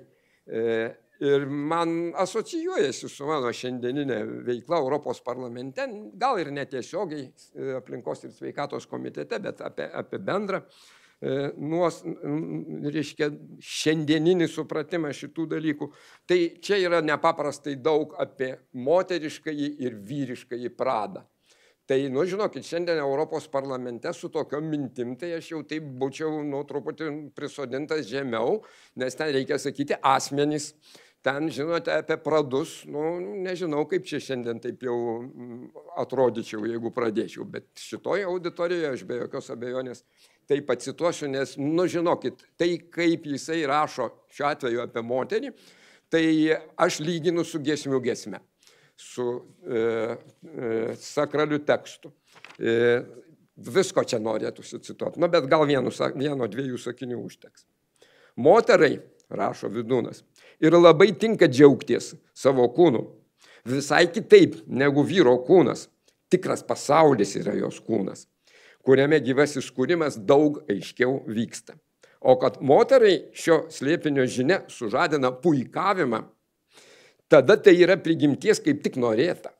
Motera turi savo kūną kaip kokią brangmeną nešti savo rankomis. Cituokim ir cituokim tokius dalykus. Va, tai čia apie asmenį, ne, čia apie moterišką į pradą. Na ir kitas skyrelis šitos knygos irgi yra labai įdomus. Daug mes ir Europoje ir daug kur kalbam apie tai, kad negali būti diskriminacijos čia nei pagal lytį, negali būti diskriminacijos jokių būdų nei pagal amžių. Ir Vydūnas ir apie tai yra rašęs. Tai pabandykim čia surasti irgi tik tai vienas sakinys. Jaunimas, rašo jisai, kuris vien te masto apie visokius magumus, pramogas, geidulius, aistras. Prateskit sakinį, jeigu jums pavyks. Man čia darėt testą pradžioje, o aš dabar jums testą peradresuoju. Tai nesulaukiu. Tai rašo Vydūnas. Toks jaunimas yra jau pasenęs, dar net neturėdamas daugelio metų. Gražu, ačiū už dėmesį.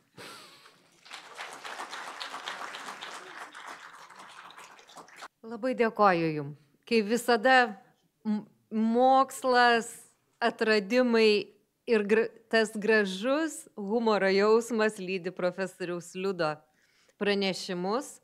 Na, o sekantį pranešimą norėčiau paprašyti profesoriaus Alberto Skurvydo, kurį mačiau šioje auditorijoje labai aukštai, grįžti į šiandieną ir papasakoti mum apie natūrales sveikatinimo technologijas, kas yra naujo moksle.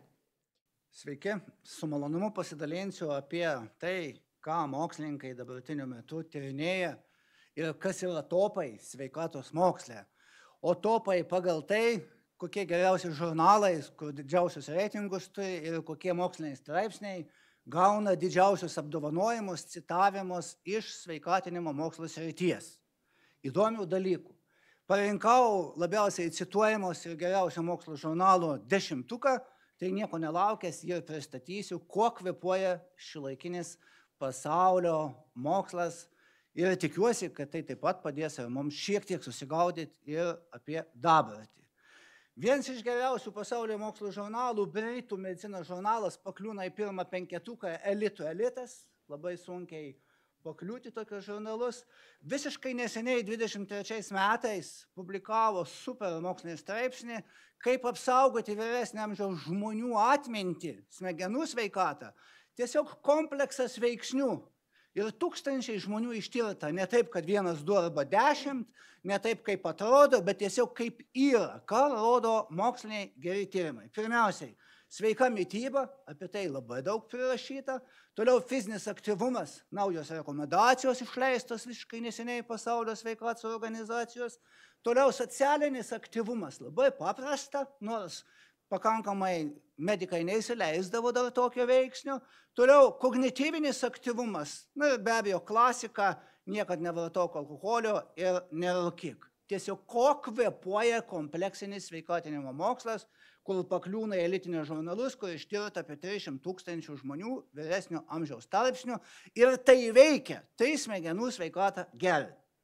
Kitas elitinis mokslinis žurnalas Progresas kardiologijos moksle, vienas iš elitinių kardiologų pasaulyje, publikavo visiškai neseniai tokią pat elitinę publikaciją, tiesiog aš pristatau ją, kurioje pasakoja, norint kovoti prieš širdies kraujagyslių sistemos ligas, šiandien daugiau apie tai šnekėta, reikia prevenciškai gerinti mūsų kūno, milijardų kūno ląstelių energingumą sveikatą, vitality.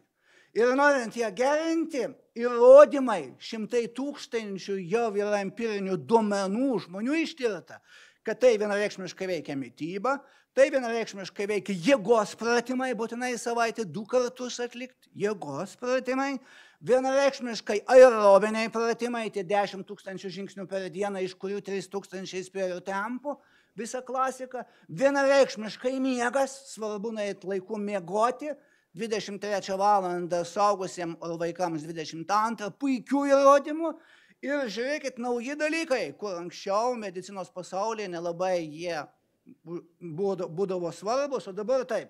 Šiandien apie tai nemažai šnekėjom ir Vydūno idėjos jau seniai suprato, kad ir pozityvios emocijos, ir sveika mąstysena, sveikas požiūris į gyvenimą ir save, ir savo ego, ir gyvenimo tikslų ir prasmės suvokimas, ir pozityvus socialinis gyvenimas. Kalbu ne apie tai, kaip man taip atrodo, bet kalbu apie tai, kad yra tūkstančiai žmonių empirinių ištirta, tie žmonės, kurie turi gyvenimo tikslus, jie gyvena 20-30% lėčiau susirga, empiriniai faktai tą rodo, kad tai veikia. Antras veiksnys.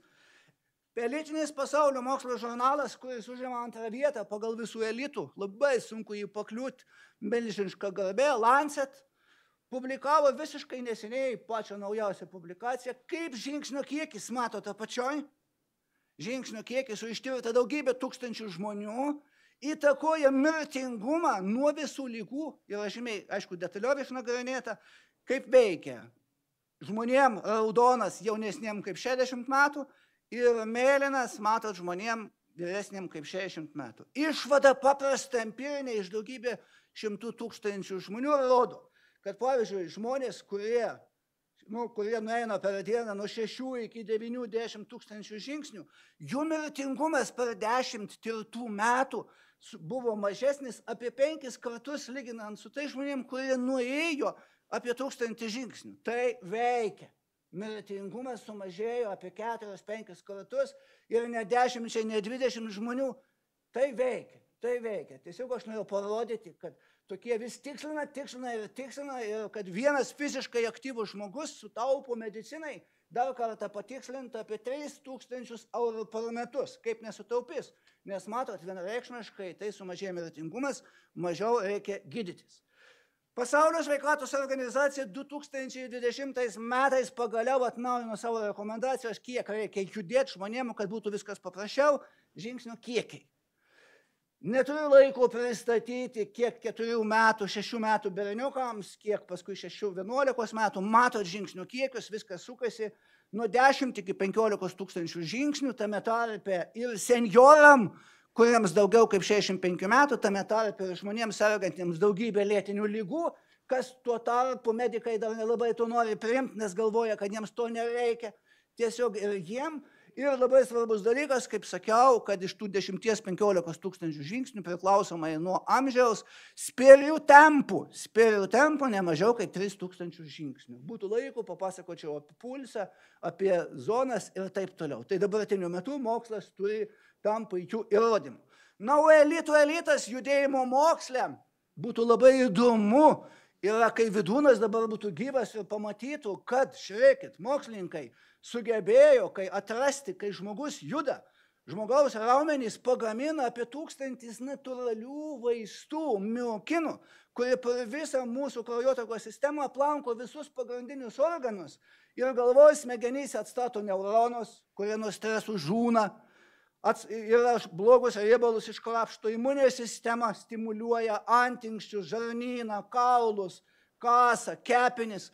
Tiesiog mūsų judėjimas prigamina daug natūralių vaistų miokinų, kurie pastimuliuoja daugybės organų sveikatą ir pagerina tarp jų komunikavimą.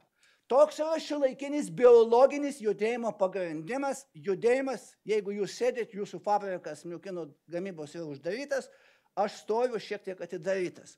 O jeigu šiek tiek vaikščiojam, tai yra žymiai intensyvesnis. Miokinai, topas. Elitai, čia skandinavų mokslininkai, visus reitingus pakliūno ir geriausia pasaulyje sporto medikė Pedersen. Yra cituojamas jos publikacijas. Trečias, dar vienas topas. Kas ilgina mūsų ląstelių gyvenimą? Koks pagrindinis veiksnys? Nieko nuostabaus, net ne judėjimas, net ne mityba, net ne kažkokie super vaistai, bet protingas kalorijų apribojimas. Vienareikšmiškais retkartinis pabadavimas.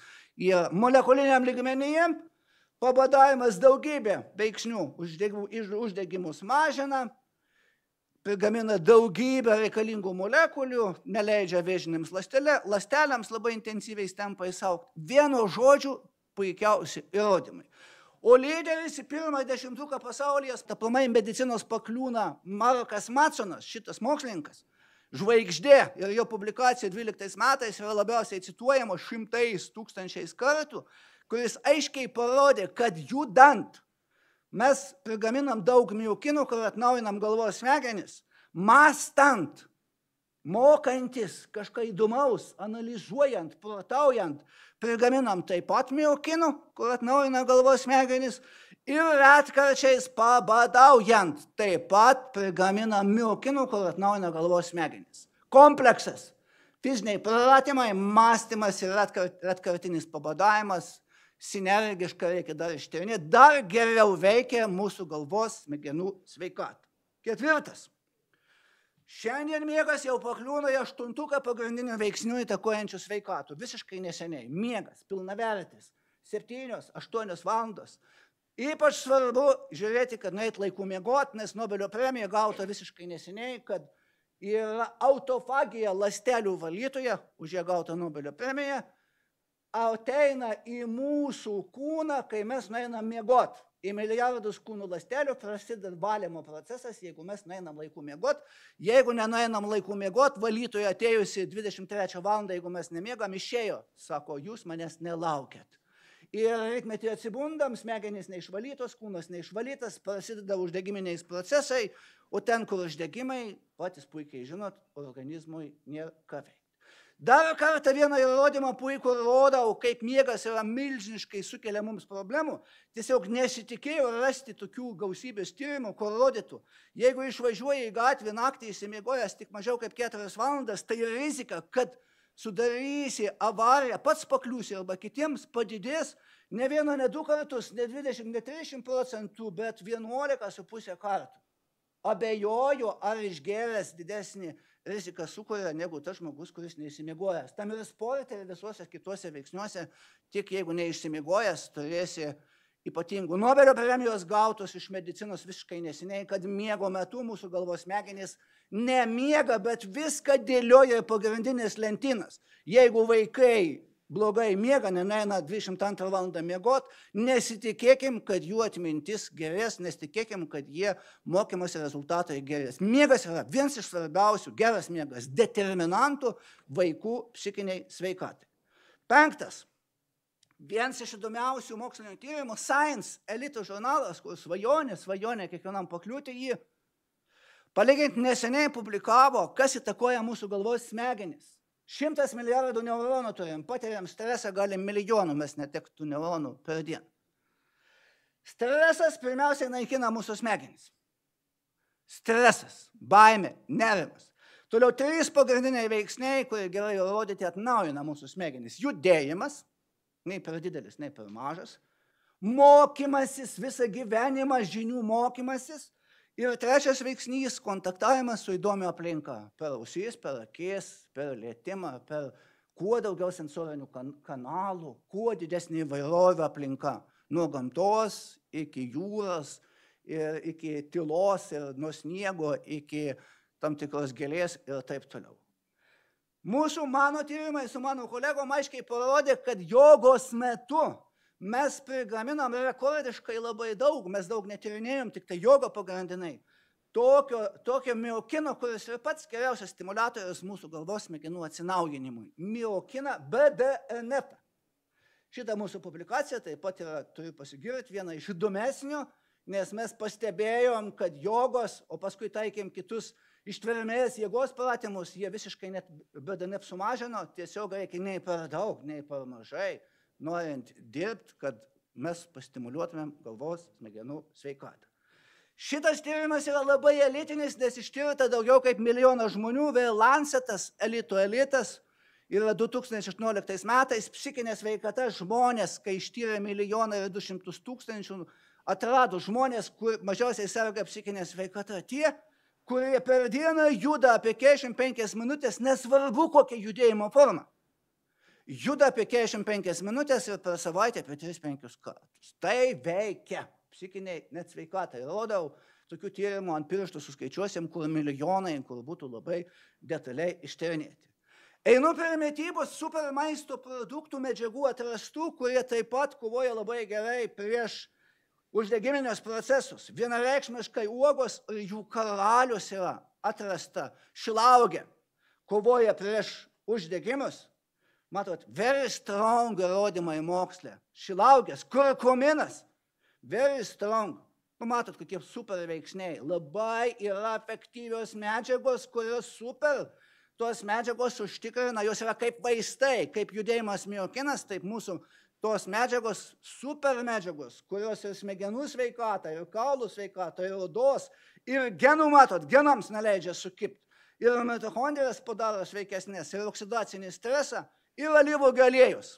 3 šitoj publikacijoje. Kurkuminas, šilauogė, alyvuogių aliejus, bet ne viskas.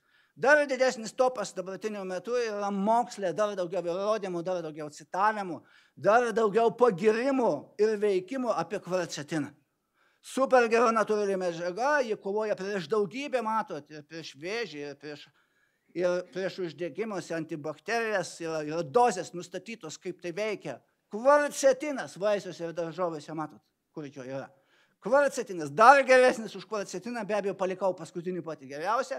Tai yra fizetinas, nepopuliarus dar Lietuvoje, bet jis yra pasaulyje labai populiarus. Dėl to jau noriu pristatyti, kad ir mes naudotumėm fizetiną, ilgiau gyventumėm, protingiau gyventumėm, mažiau piktumėmės ir būtumėm, biškai per daug čia prisakiau, visokių. Fizetinas. Fizetiną labai daug braškėse matot. Fizetinas, super medžiaga. Ir fizetinas ir kvarcetinas dabartiniu metu Nature žurnalas Elitas, dar viena svajonė mokslininko, publikavo geriausius natūralius produktus išgaunamus iš mūsų vaisių ir daržovių valgymų, kurie kovoja prieš ankstyvesnį senėjimą senolitikai. Jie yra pavadinti senolitikai, natūralios medžiagos, supernatūralios. Kas? Fizetinas, kvarcetinas, resveratrolis, pterostelbinė ir kurkuminas, net ir dozės nusakytos. Štai mokslo žodis naujausias, kas yra kokios maisto produktai, ilgina mūsų gyvenimą, neleidžia 30-50% greičiau susirgti 40-45 lėtinėm ligom, tai veikia. Tokie dalykai veikia. Nuo molekulių iki genų. Čia yra topas elitiniai mokslo žurnalai. 7. Dar didesnis topas taikomasis skandinavų šiuolaikinė ilgamžiškumo mityba. Neturiu laiko šios pristatyti, bet pagal skandinavų milijoninius tyrimus žmonės 60-mečiai, kurie laikysis tokios dietos, žiūrėkit, čia esama vakarietiška mityba, kiek mes gramų suvalgom ir kiek reikėtų suvalgyti 60-mečiai, yra tokių įrodymų, gyvens apie 7-8 metus ilgiau, jeigu pradės taikyti tokią ilgamžiškumo dietą. Ir ką veikti ir mums pamastyti. Matot, yra saldžių gėrimų, jeigu norit. Jau turbūt perskaitėte daug įdomių dalykų, čia yra super įrodymais, aš viską noriu pateikti įrodymais grįstus faktus. Šita publikacija yra viena iš populiariausių. 8. Pirtis, karštis ir ledas, atgimė pirtis, milžiniškus reitingus dabartiniu metu laimi publikacijos ir mes vieną projektą parašėm dabar tyrinėjam. Pirtis. Gerus riebalus didina, blogus mažina, uždegimus mažina, veikia kaip antioksidantai, imuninę sistemą stiprina, prigamina heat shock, karščio šoko baltymus, kurie vienas iš seniausių pasaulio baltymų, kuris labai gerai apsaugo baltymus nuo streso. Bet pirtis ne vieną kartą savaitę, po valandą, po 2, bet pirtis 3-4 savaitės, po 10-20 minučių, po trupučiuką. Net ir dozės dabartiniu metu yra aiškios. Mokslininkai ieško dabar nuo molekulės iki viso veikimo, kaip pirtis integruoti, pirtį integruoti į žmonių sveikatinimo, tie žmonės, kur mažiau gali judėti, kur kažkas skauda ar panašiai, kaip alternatyva pirtis. Ir ledas. Kūno grūdinimas vėsių vandeniu. Palangos mokykla, Dainiaus Kepenio sena mokykla. Puikių įrodymų dabartiniu metu visi kūno grūdinimas sukasi visos elitinės publikacijos apie vieną mechanizmą. Maudantis šaltam vandenyje, būnant be abejo laipsniškai, viską laipsniškai po dušu, būnant mūsų kūne iš baltų blogų riebalų prasigamina rudi riebalai. Va šitie. O šitie rudi riebalai fantastiškai labai gerai, čia topas elitiniai tyrimai ir smegenim, ir raumenim, ir žarnynui, ir kepenim. Batokinai, rudieji riebalai pasigamina, kai mes kūną protingai grūdinam. Jeigu karščiai buvo karščio šoko baltymas, yra pagrindinis žaidėjas, labiausiai mylimas, tai čia yra batokinai. 9. Ir paskui 10, turbūt greitai spėsiu ir laiką. Topas, kaip paraminti mūsų kūną. Galvos smegenis reikia pastimuliuoti prieš miegą, nebūtina joga ir meditacija, klajoklį nervą. Parasimpatinę nervų sistemą tiesiog įdėjau, kad suprastumėt, kad mokslininkai tada žaizdos geriau gyna, jeigu mes perjungiam stresinę ašį į labiau antistresinį parasimpatinį, o natūralios technologijos taip pat veikia, parasimpatinės sistemos seniai žinom. Gilus kvėpavimas, dabar apie tai, yra mindfulness, pozityvių minčių vizualizavimas, ignoravimas, fiziniai pratimai ir ypač tempimo pratimai. Štai elitinės publikacijos rodo, kad joga aktyvuoja per tempimo pratimus, per pozityvų mąstymą klajoklį nervą, parasimpatinę nervo sistemą ir tai žiūrėkit, kiek puikių fiziologinių dalykų, jautrumas insulinui, gliukozės reguliavimas padidėja, žymiai geriau vidinis nutukimas, uždegiminių procesų ir tai yra super. Pozityvios mintis, gilus kvėpavimas, joga, meditacija super gerai veikia ir mokslininkai ieško mechanizmų ir tuos mechanizmus pagrindinius aš jums dabar taip labai supaprastintai ir pristatau. Ir 10, labai paprastai, pristatau integratyves, paprastas, apibendrinančias technologijas tiesiog paveikslėliais. Kas viskas yra labai gerai. Ir vaikščiojimas, ir dviračio važiavimas, viskas yra nėra geriausio, viskas tinka. Ir plaukimas, ir kelionės po kalnus, ir darbas sode, ir žiūrėkit, vat, ir uoslės treniravimas, kognityvinis, kryžažodžiai, ir dar visokių, viskas gerai. Ir šokiai, ir žiūrėkit, tempimo pratimai, karalius, tokius tempimo pratimus atliktumėt. Na ir aš baigiau ir visas, kiek aš čia 10-20 minučių slaptai reklamavau marketingo pasiteikęs 2 savo naujas knygas. Nežinau, pastebėjote ar ne?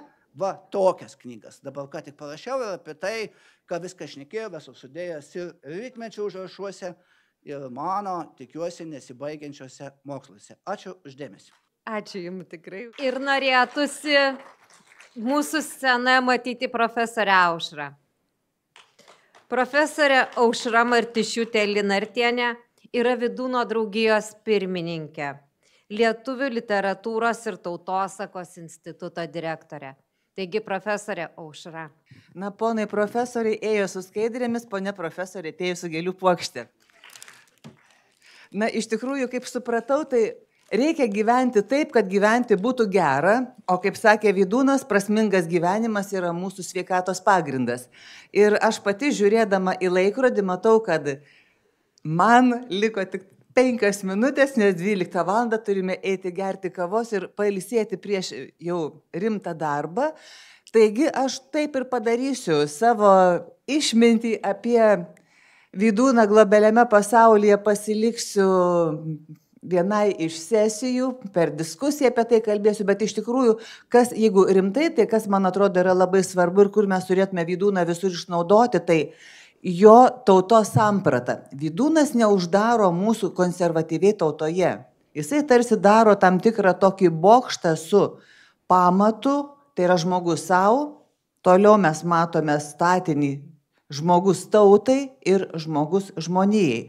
Taigi čia girdėjome cituojamumo rodiklius ir žinome, kad Lietuvos mokslas vertinamas ir mokslo kokybė vertinama pagal pagrindinį kriterijų, tai yra tarptautiškumo kriterijų. Tai manau, kad mokslo vertinimo kriterijų kūrėjim labai būtų sveika išgirsti šią Vydūno triadą, kad vis tik tai be asmens, be tautos ir kelias į žmoniją nėra vertingas. Mes visi atnešame į žmoniją savo savitumą ir turime rūpintis tuo savitumu. Na, o šiandien noriu iš tikrųjų su jumis visais pasidžiaugti, kad Lietuvoje turime mecenatų, kurie puoselėja būtent tą mūsų savitumą. Ir ponios Dianos akivaizdoje norėjau pasidžiaugti, kad vis dažniau susikerta keliai, kai mecenatai padeda mums stiprinti tautinį tapatumą ir istorinę savimonę. Mes matome, kaip istorinė savimonė yra didelis ginklas Rusijos politikoje prieš Ukrainą. Ukrainiečiai neturi savo istorijos. Tai štai vat, mes galime sakyti, kad Vydūnas yra iš daugybės tų mūsų tautinio ir istorinio tapatumo kūrėjų, kurį mums verta tiesiog žinoti, atminti, kad nesakytų kas nors, kad mes esame, na, tokie paprasti, silpni, blogesni, silpnesni ir taip toliau. Taigi, na, noriu iškilmingai šitą dalį baigdama pasakyti, kad šiais metais pirmą kartą Vydūno draugija teikia Vydūno draugijos premiją už reikšmingą indėlį į Vydūno kūrybos ir palikimo tyrimus bei sklaidą. Ir pirmosios Vydūno premijos mecenatai. Mecenatai yra medikas Tomas Stanikas, ir Eglė Burkšaitytė. Manau, kad tai yra labai svarbu. Ir mecenato Tomo Staniko prašymu perdodu dabar jums, vėliau perduosiu ir Klaipėdos universiteto rektoriui prašymą, kad Klaipėdos universitete būtų įsteigta vardinė Vydūno draugijos stipendija studentams, kurie tyrinėja ir savo tyrimuose remiasi Vydūno palikimu. Taigi, manau, kad mes turėsime kitais metais jau dvigubą šventę, kai galėsime sveikinti ir Vydūno draugijos premijos laureatą ar laureatę ir stipendijos laimėtoją ar laimėtoją.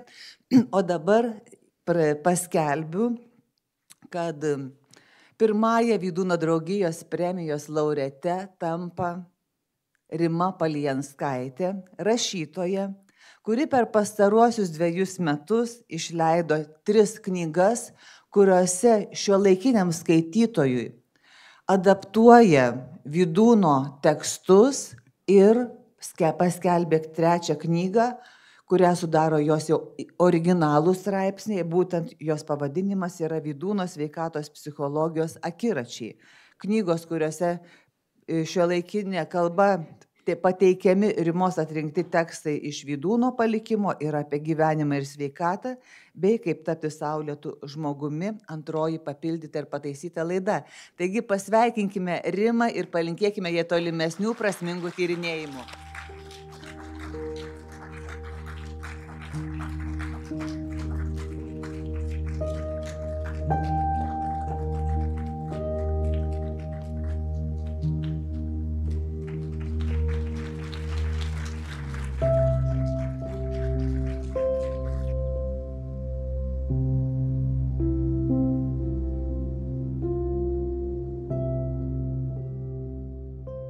Ir pasidžiaugime, kad galime turėti tokias tradicijas kaip ši konferencija. Nes skaidri būtis ir sveikas gyvenimas tikrai, gera gyventi, kai patirime skaidrę būtį ir sveiką gyvenimą. Taigi būkime laimingi, sveiki ir įdomių pranešimų.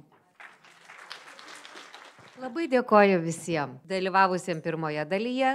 Geros visiems dienos ir dar kartą labai nuoširdi padėka mūsų svečiam, mūsų pranešėjam. Dėkojam.